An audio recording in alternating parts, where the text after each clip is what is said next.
Merci pour la parole, honorable président.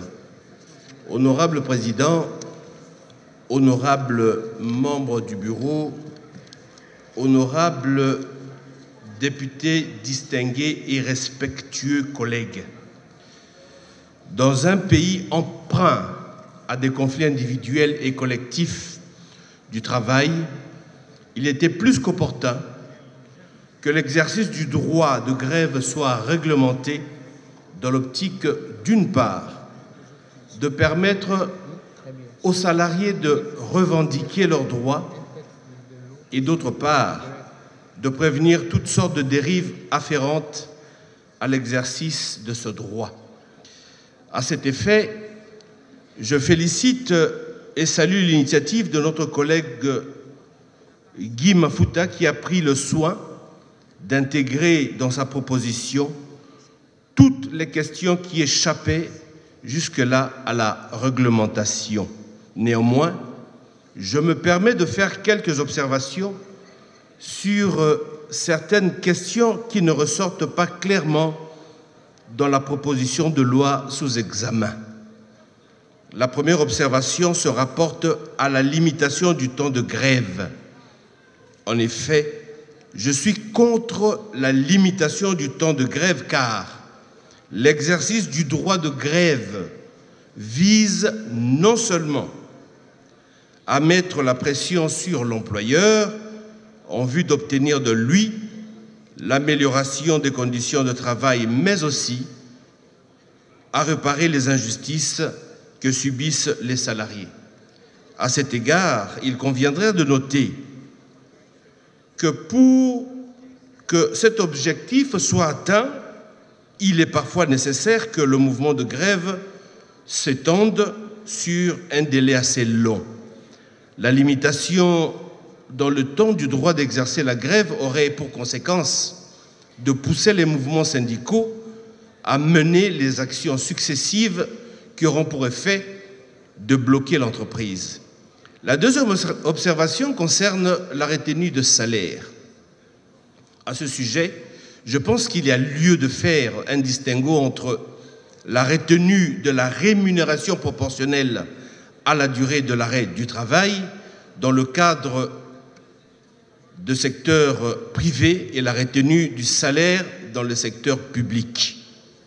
Je suggère, pour ma part, concernant le secteur public, il convient de définir clairement combien perdrait un fonctionnaire car il n'est pas facile d'établir dans le secteur public le rapport entre le temps et le travail. Il y a donc lieu de dire, par exemple, le fonctionnaire perdra le 1/30 de son salaire par jour de grève. La troisième observation est afférente à la notion de faute lourde qui n'est pas clairement définie et risque de conduire à des abus.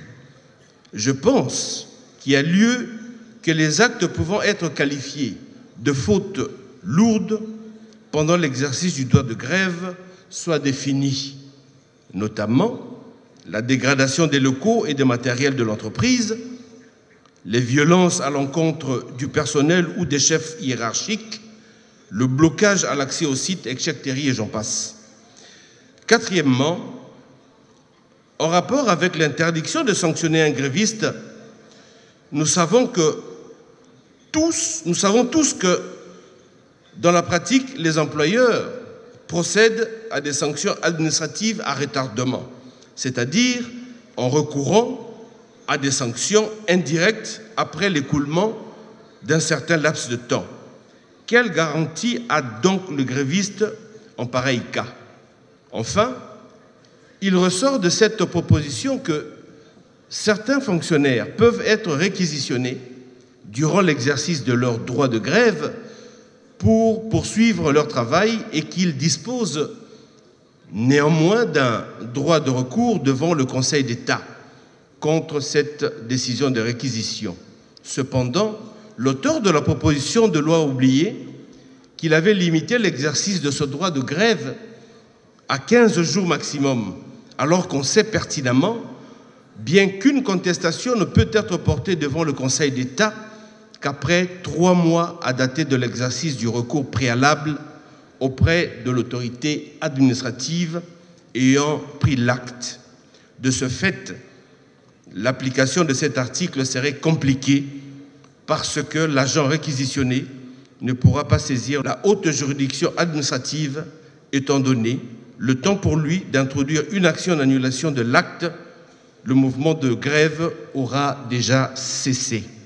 Outre cela, il sied de rappeler que les requêtes portées devant le Conseil d'État n'ont pas d'effet suspensif.